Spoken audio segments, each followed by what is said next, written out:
टूटा हूँ पर बिखरा नहीं, खंडर हूँ पर जिंदा हूँ। कुछ बात है कि हस्ती मिटती नहीं हमारी। इतिहास, आस्था और संस्कृति का संगम जमवा रामगढ़, जहाँ प्रकृति का सौंदर्य है विरासत की पहचान। आइए जाने देवभूमि जमवा रामगढ़ की शान। मैं जमवा रामगढ़ हूँ। अरावली पर्वतमाला की इन्हीं वादियों में सदियों से मैं कई सभ्यताओं के बनने और मिटने का गवाह रहा हूँ। 1000 साल पहले से मुझे जमवा रामगढ़ के नाम से पुकारा जा रहा है। इससे पहले 800 साल तक मेरा नाम मांझ था। यह देवभूमि तब भी रोशन थी जब इसे जमवा रामगढ़ और मांझ का नाम नहीं मिला था। बात महाभारत काल की है, जब यह जगह मत्स्य प्रदेश की राजधानी बैराठ का प्रमुख व्यापारिक केंद्र थी। उस दौर की साक्षी यदि कोई है तो बाणगंगा नदी है, जिसने मेरे अंचल में बसे आंधी, गठवाड़ी, रायसर, टोडामीणा, महंगी सहित धुलाराव, नीमला जैसे पुराने गांव के बसने की यात्रा देखी है। इसी बाणगंगा नदी के तटों पर साधु संतों ने धूनी रमाई और इसे तपोभूमि बनाया। यहाँ के पहाड़ों में इन तपोभूमियों के निशान आज भी जिंदा हैं। चूली देवी ने 1000 साल पहले अपने गांव की बावड़ी में पानी लाने के लिए जीवित समाधि लेकर बलिदान दिया था। मेरे अंचल में संत और सूरमाओं ने जन्म लिया है। यहाँ जो भी शासक हुए, उन्होंने बहुत से सुंदर और शानदार मंदिर बनाए। इसी जमवा रामगढ़ कस्बे में वराह मंदिर, सूर्य मंदिर, गोपाल जी का मंदिर, त्रिनेत्र गणेश जी का मंदिर इसका उदाहरण है। इसलिए जमवा रामगढ़ को छोटी काशी भी। इसी रामगढ़ बांध ने करीब 75 साल जयपुर शहर की प्यास बुझाई है। अच्छी धाम की सुंदरता का मैं कहाँ तक वर्णन करूं। ऐसा लगता है मानो प्रकृति का यह अनुपम उपहार है। दूर तक फैले खजूर के पेड़ ऐसा एहसास कराते हैं कि हम जयपुर से 34 किलोमीटर दूर नहीं बल्कि कहीं गोवा या केरल में खड़े हैं। महल से जब हम अरावली के इन पहाड़ों को निहारते हैं तो ये एक दूसरे से जुड़े नजर आते हैं।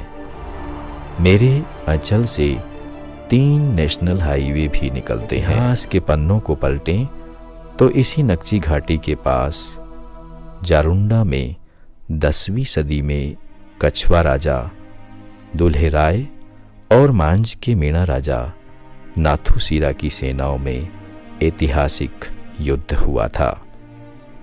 इस युद्ध में पराजित होने के बाद जमवा माता के आशीर्वाद से दुल्हे राय को विजय मिली थी।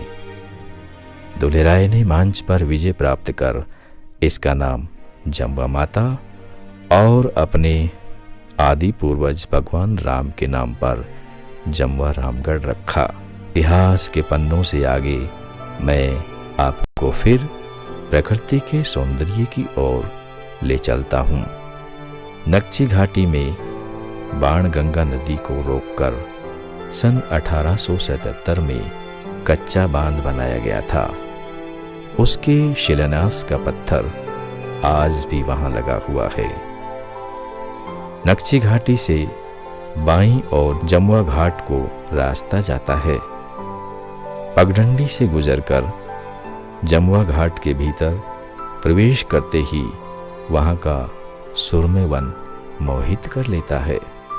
यहीं पर एक जमाने में वन विभाग ने इको टूरिज्म पॉइंट बनाया था, जो आज उपेक्षित है।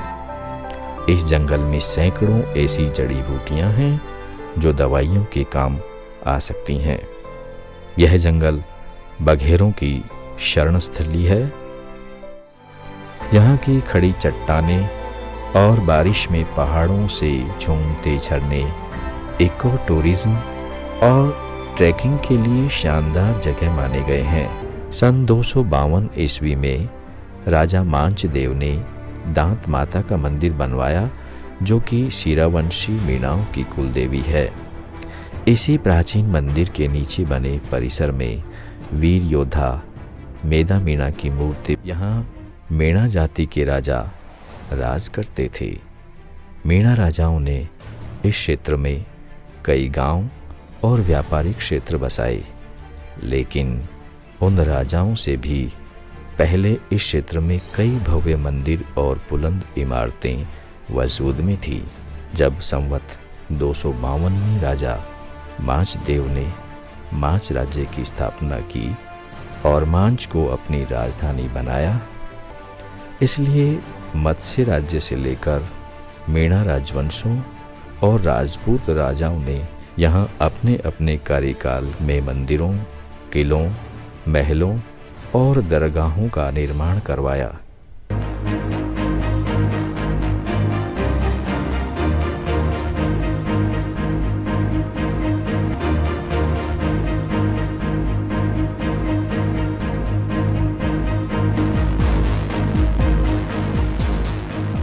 जमुआ रामगढ़ क्षेत्र में 5000 साल पुरानी सभ्यता और संस्कृति मंदिर और शिलालेखों के रूप में बिखरी पड़ी है।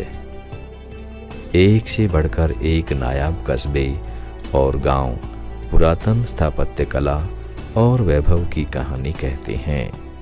हर साल लाखों श्रद्धालु अपनी मन्नत पूरी करवाते हैं। हजारों की तादाद में आने वाली ये धार्मिक यात्राएं इस धरा को प्रेम और भक्ति के रंग में रंग देती हैं। आस्था और भक्ति में डूबे श्रद्धालु नाचते गाते हुए जब सड़कों और गलियारों से गुजरते हैं तो आत्ममुग्ध खड़ी ये पहाड़ियाँ और वादियाँ जयकारों से गूंज उठती हैं। चीनी यात्री हिंगसांग लिखता है कि बाणगंगा नदी के किनारों पर कई मंदिर और व्यापारिक केंद्र थे। कई जगह तो बाणगंगा नदी की चौड़ाई किलोमीटर तक थी। मीणा राजाओं में सर्वाधिक सफल लोकनायक और योद्धा मेदा मीणा ने जमुआ रामगढ़ की पहाड़ी पर किले और महलों का निर्माण करवाया। मेदा मीणा की वीरता और साहस की कहानियाँ आज भी इस क्षेत्र में लोक गाथाओं और गीतों में गाई जाती है। इन दुर्गम और घने जंगलों में बाघ, पैंथर, चीता, हिरण, जंगली सुअर बड़ी तादाद में मौजूद थे। भारत की आज़ादी के वक्त तक तो यहाँ बाघों की संख्या सरिस्का और रणथंभौर अभयारण्य से भी ज़्यादा थी।